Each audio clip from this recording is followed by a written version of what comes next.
mo'y tapat, ang siyang nagdulot ng paghalinang tungo sa krus.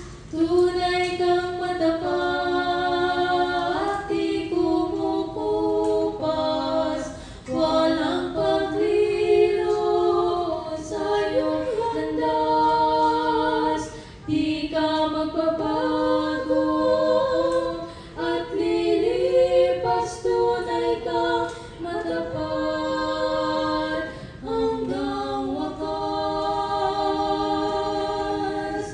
Hallelujah!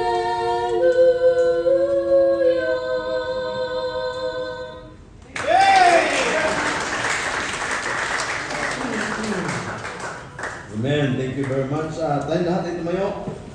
Tayo po ay magbasa ng Word of God.